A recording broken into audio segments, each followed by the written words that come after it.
Hello, Southwest District Alumni Association. I hope you guys are having a great day or evening or morning, depending on whenever you're watching this. I'm Sami Kinnison. I'm the chair for SWDAA, and I'm joined with a couple of guests here to give you guys some information about attending NatCon. This is your first NatCon or first NatCon as an alumni. We're going to have a couple of questions and provide some answers that hopefully will make it a smooth experience for your attendance. In any case, I'm going to go ahead and let my guests introduce themselves. So starting at the bottom, I think it's the bottom on the screen, at least it is on my screen. Connor, do you want to introduce yourself? Hello, everyone. My name is Connor Terry. I am a Stillwater resident, 7 years of experience here, and I'm also the current communications director for SWDAA. Hi everyone, I'm Natalia Lambert. I'm a recent grad from Sam Houston State, and this will be my first national convention as an alumni. Oh, I guess it would be good to share. This will be my fourth national convention, and no, this will be my fifth national convention and my second as an alumni. This is my third. 13, second as an alumni. 2017. I'm wrong. This will be my fourth national convention. Math is hard. In any case, why don't we go ahead and get started? The kind of format we're going to go with, if I didn't already say that, Natalia is going to ask some questions, almost as a representative for new alumni and alumni who've not attended NatCon before.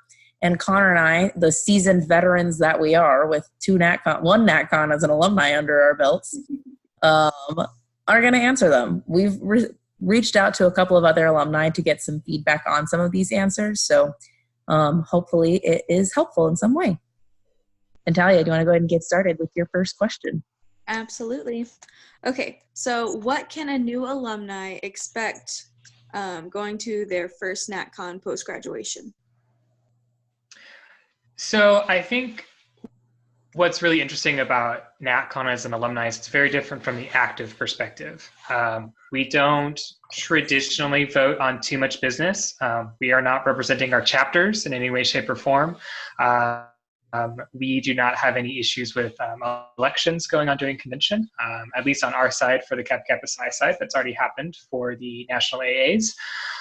So really it's a lot more relaxed. And that's what I like about being an alumni at National Convention is it's really a lot less business-centered and a lot more fun-centered. You get to hang out with a lot of people you haven't seen potentially in 2 or more years. You get to network with a lot of alumni all across the nation. So sometimes you get to meet a new brother or sister from completely the other side of the country in a different district, and you become best friends. I think in addition to that, you get to get a lot closer and more involved with the national alumni associations or potentially your district alumni association. So there's a lot of things for you to do, but I think that you also need to be careful about not doing too much, which is a similar concern from the active perspective.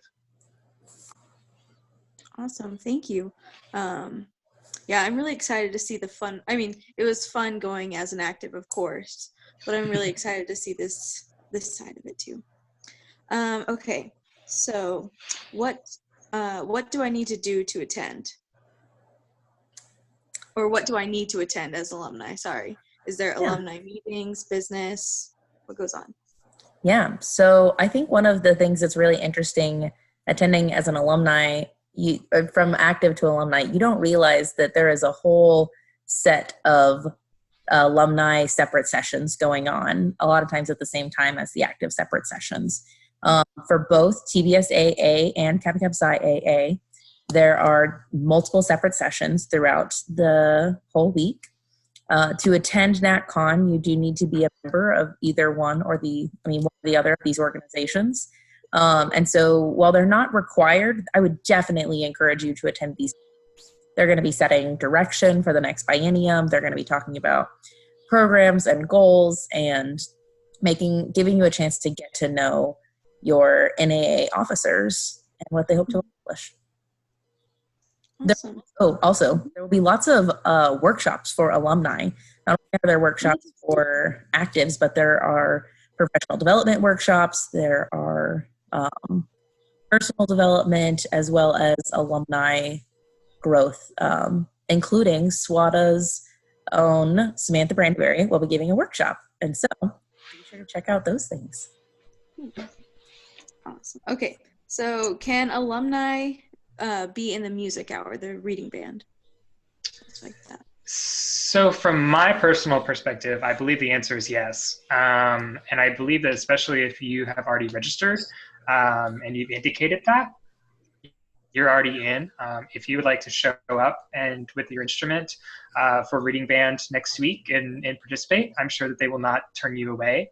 But I have done reading band before at district convention as an alumni, and they have not turned me away. So I can only imagine that the same experience would happen at national convention.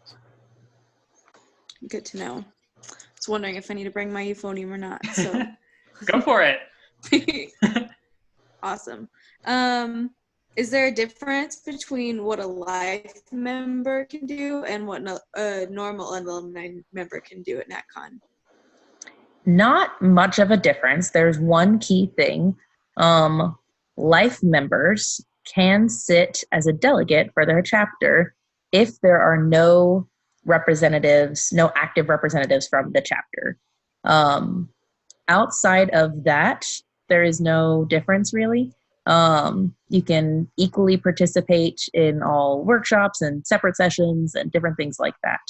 If it's something that you think might apply to you to be able to sit for your chapter, you'll want to make sure that you attend the first separate session for each organization so that when no one is sat from your chapter, you can run up and, do the rundown, come on down music. So Kathy Webster, the SWD counselor, one of the SWD counselors, she did that in 2013 and sat for the Texas A&M Commerce chapter. So. Cool. Okay, so do alumni usually hang out with their active friends or with other alumni during NatCon? And what kind of things do actives and alumni do together? So I think with our first question here, I think that the answer kind of switches between older alumni and newer alumni. So with older alumni, so especially Sami and myself, we don't have too many friends that we know that are probably still active. I mostly know actives from my own chapter. So I might run into them, I might bump into them, I might see them at a lunch break or dinner break. And of course, it's perfectly fine to hang out with actives as an alumni. That's not something that's barred. But as an alumni, you're more likely to see other alumni during convention than you're going to see actives. So just go into NatCon knowing that, you might see them in passing, you might say, hey, you might have a quick chat with them, but you might not be spending the whole 5-day experience with your actives from your home chapter or from the chapters that from other conventions. Now, specifically as to what they can do together, there are events that happen. So obviously there are rituals during convention that will happen that are for both actives and alumni. There will also be some events such as the concerts that are going to be happening. I believe that there are some other things like the Women in Music Hour could be open to actives and alumni sisters. Lunch breaks and dinner breaks, I already mentioned that. Those are great opportunities for alumni to hang out and engage with active members. So the answer is yes, there will be opportunities, but it's up to the alumni to participate in them so that they're getting that kind of engagement if that's what they want. Perfect.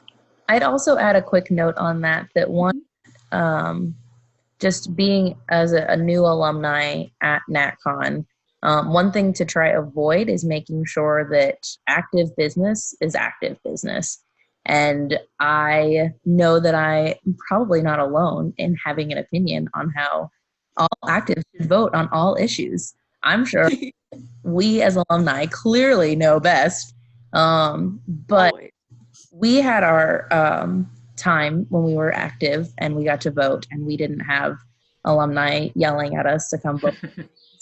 And well, maybe we didn't, but even if we did, that's not something that we want to pass on, and that's not something that we want to continue. And I think hanging out with actives is great, and keeping the balance of letting active business be active business and focusing on alumni business.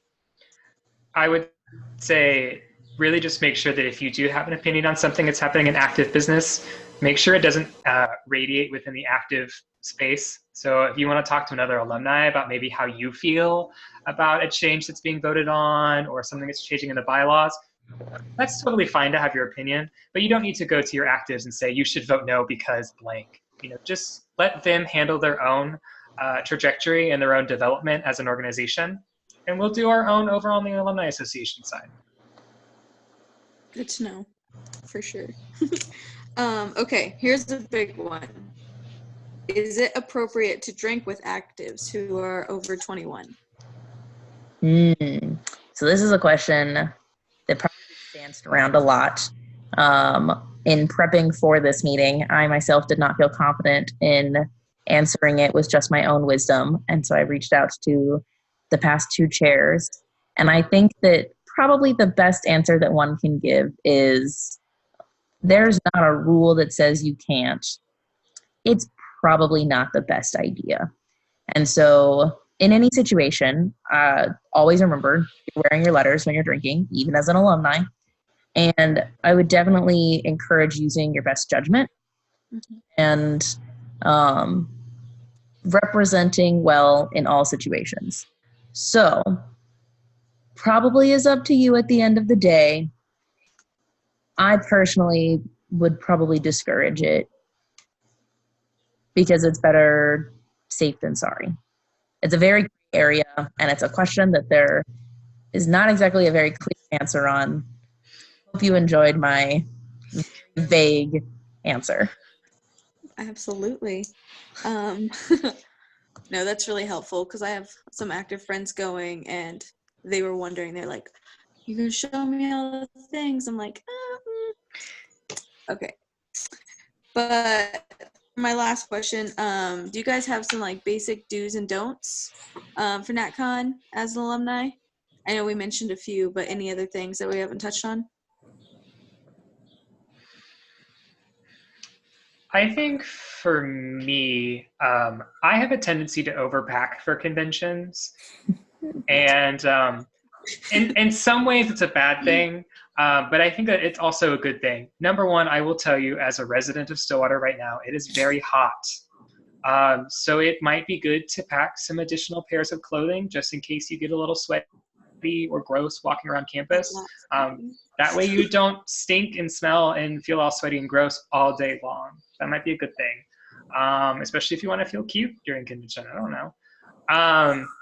But I think the big thing that's really, really important to remember is to always try to make sure that, number one, you pack a ritual outfit. That's going to be really important. You don't need to pack really cute clothes for all the concerts or the speaker series. Those are usually a little bit more casual. If you want to dress up, that's totally your prerogative. Also, make sure you bring your membership card. Even if you're an alumni, it's good to have that membership card on you at all times. And to make sure you got your pins on you, even if it's just your membership pin, if it's your district pin, if it's whatever on earth you want to have pin, bring it with you. I would definitely second the membership card. Do pack it and bring it. Don't forget it. There's a good do and don't. You will need it as an alumni. You get a membership card with your KKSI AA and TBS AA dues and membership year. So you'll need to have that, or a life membership. Yeah, anyway, all the cards, those cards you should bring. My card just came in like 3 weeks ago. Super excited. Took a picture of it as soon as it came in. My little magnet. Super great. I love it. I would also add in network whenever you can and meet new people, and just try to build more connections, because I think what's really exciting as alumni that's kind of different from actives is that active life is in the usual sense, like 4 to 5 years. Not to say that there aren't outliers, but 4 to 5 years for active life, and what can be anywhere from 2 to 5 to 10 to 50 to 70 years connected as an alumni. And so relationship building as an alumni, I think, is really exciting, and it's really fun to get to connect with people that you haven't and make those relationships. So when you see them at the next NatCon that you go to, you're already connected and you have a whole family there waiting for you. So Connor, I was going to make a joke when you're talking about overpacking. I was like, are you going to overpack for this NatCon considering you get to walk to it? But Really? No. He did overpack everything. I expect you to bring a really big bag whenever you walk into sessions. I overpacked. I'll bring my whole suitcase. Please. Perfect. Well, thank you guys both for your time on this evening. And watchers, viewers, what do you call people who watch a video? I don't know. Viewers, I think. Viewers? Okay. Yeah. Maybe I should get into blogging and I don't know what the lingo is. Anyway, thanks for watching. And if you have any other questions, feel free to comment, send a message, make a Facebook post. You can probably send a carrier pigeon. I don't know if I'll get it or not in time, but in any case, super excited to see you all in just a few days. 5 days. Do you guys have any parting message? Have fun. Yeah. Can't wait to see you all in Stillwater. Yeah. Alrighty. Well, thanks, and I'll let you guys go. Have a great night, and see you soon.